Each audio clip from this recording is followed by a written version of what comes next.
ಸಮಸ್ಯೆ ಇದ್ದಿದ್ದು ಏನು ಸಮಸ್ಯೆ ಕಾಣಿಸೋದಿಲ್ಲ ಹೊರಗಡೆ, ಒಳಗಡೆ ಇರೋದೇ ಸಮಸ್ಯೆ, ಅದೇ ಟ್ಯೂಮರ್ ಅಂತ ಹೇಳ್ಬಿಟ್ಟು 10 ವರ್ಷ ಆದಮೇಲೆ ಇನ್ನೊಂದ್ಸಲ ಕಾಣಿಸ್ಕೊಂಡು ಇರೋದಿನ್ನ ಕಡಿಮೆ ಮಾಡಬೇಕು ಅಂತೇಳಿ ಈ ಆಸ್ಪತ್ರೆಗೆ ಬಂದ್ವಿ.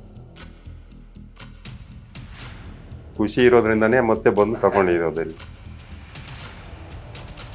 ವಾಕಿಂಗ್ ಮಾಡ್ತೀನಿ, ಆಯಾಮ ಮಾಡ್ತೀನಿ, ಮನೇಲಿ ಸ್ವಲ್ಪ ಕೆಲಸಗಳು ಮಾಡಿಕೊಂಡು ಕಾಲ ಕಳೀತೀನಿ.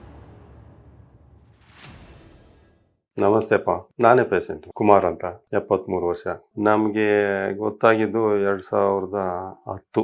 ನಾವು ಇದರಲ್ಲಿ ಟ್ರೀಟ್ಮೆಂಟ್ ತಗೊಂಡೆ. ಟ್ಯೂಮರ್ ಹೊಟ್ಟೆಯಲ್ಲಿ ಟ್ಯೂಮರ್ ಆಗಿತ್ತು. ಹೊಟ್ಟೆಯಲ್ಲಿ ಅಲ್ಲಿ ಹೋಗಿ ಸ್ಕ್ಯಾನಿಂಗ್ ತಗೊಂಡು ಮಾಡಿಸಿದ್ವಿ. ಆಪರೇಷನ್ ಆಯಿತು, ಟ್ರೀಟ್ಮೆಂಟ್ ತಗೊಂಡ್ವಿ.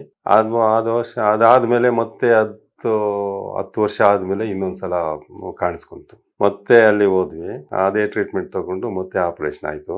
ಆಪರೇಷನ್ ಆಗಿ ರೇಡಿಯೇಷನ್ ಎಲ್ಲ ಆಯಿತು. ಅದರಲ್ಲೇನೋ ಮತ್ತೆ ಇನ್ನೂ ಸ್ವಲ್ಪ ಉಳ್ಕೊಂಡಿದೆ ಅಂತ ಗೊತ್ತಾಯಿತು. ಅದಕ್ಕೆ ನಾವು ಅದನ್ನು ಟ್ರೀಟ್ಮೆಂಟ್ ಮಾಡೋದಕ್ಕೋಸ್ಕರ ಆಯುರ್ವೇದಿಕ್ ಇಲ್ಲಿಗೆ ಬಂದ್ವಿ, ಈ ಆಸ್ಪತ್ರೆಗೆ ಬಂದ್ವಿ. ಕೀಮೋ ತಗೊಂಡಿಲ್ಲ, ರೇಡಿಯೇಷನ್ ಒಂದೇ ತಗೊಂಡಿದ್ವಿ. ಬಾಡಿಗೆ ಅಡ್ಜಸ್ಟ್ ಆಗ್ಲಿಲ್ಲ ಅಂತಲ್ಲ, ಇರೋದಿನ್ನ ಕಡಿಮೆ ಮಾಡಬೇಕು ಅಂತ ಹೇಳಿ ಈ ಆಸ್ಪತ್ರೆಗೆ ಬಂದ್ವಿ. ಅದೆಲ್ಲ ಏನಿಲ್ಲ, ಏನಕ್ಕಾಗಿದೆ ಅಂತ ಯಾರಿಗೂ ಗೊತ್ತಿಲ್ಲ, ನಮಗೂ ಗೊತ್ತಿಲ್ಲ, ಹಾಸ್ಪಿಟಲ್ನವ್ರಿಗೂ ಗೊತ್ತಿಲ್ಲ. ಸಮಸ್ಯೆ ಇದ್ದಿದ್ದು ಏನು ಸಮಸ್ಯೆ ಕಾಣಿಸೋದಿಲ್ಲ ಹೊರಗಡೆ, ಒಳಗಡೆ ಇರೋದೇ ಸಮಸ್ಯೆ, ಅದೇ ಟ್ಯೂಮರ್ ಅಂತ ಹೇಳ್ಬಿಟ್ಟು. ಅದು ರಿಪೋರ್ಟ್ಸ್ ತೆಗೆದಾಗ ಸ್ವಲ್ಪ ಉಳ್ಕೊಂಡಿದೆ ಅಂತ ಗೊತ್ತಾಯ್ತು.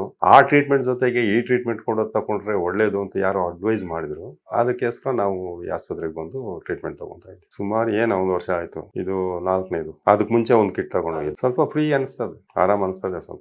ಸ್ವಲ್ಪ ಚೆನ್ನಾಗಿ ಆಗ್ಬೇಕು ಅಂತ ಹೇಳಿ ಮತ್ತೆ ಬಂದು ತಗೊಂತಾ ಇದ್ವಿ. ಖುಷಿ ಇರೋದ್ರಿಂದನೇ ಮತ್ತೆ ಬಂದು ತಗೊಂಡಿರೋದಲ್ಲಿ. ಕಂಡೀಷನ್ ಚೆನ್ನಾಗಿದೆ ಅಂತ ಹೇಳ್ತಾ ಇದ್ದಾರೆ. ಪರವಾಗಿಲ್ಲ, ಇನ್ನ ಟ್ರೀಟ್ಮೆಂಟ್ ಸರಿ ಆಗ್ತದೆ ಅಂತ ಹೇಳ್ತಾರೆ. ನಾರ್ಮಲ್ ಆಗಿದೆ, ಎಲ್ಲ ಚೆನ್ನಾಗೇ ಇದೆ. ವಾಕಿಂಗ್ ಮಾಡ್ತೀನಿ, ಆಯಾಮ ಮಾಡ್ತೀನಿ, ಮನೇಲಿ ಸ್ವಲ್ಪ ಕೆಲಸಗಳು ಮಾಡ್ಕೊಂಡು ಕಾಲ ಕಳೀತೀನಿ. ಸ್ವಲ್ಪ ಚೆನ್ನಾಗಿದೆ, ಟ್ರೀಟ್ಮೆಂಟ್ ತಗೊಳ್ಳಿ ಅಂತ ಹೇಳಕ್ ಇಷ್ಟಪಡ್ತೀನಿ. ನಂಬೋದು ಅಂತ ನಂಬಿ ಇಲ್ಲಿ ಬರಬೇಕು ಅಂತ ಹೇಳ್ತಾ ಇದ್ದೀನಿ. ಎಲ್ಲ ನಾನೇ ಓಡಿಸೋದು, 2 ವೀಲರು 4 ವೀಲರು ಓಡಾಡೋದು, ಮಾರ್ಕೆಟ್ಗೆ ಹೋಗೋದು, ಸಾಮಾನು ತಗೊಂಡು ಬರೋದು ಎಲ್ಲ ನಾನೇ, ಮನೇಲಿ ಕೆಲಸಗಳೆಲ್ಲ ಮಾಡೋದು. Thank you very much.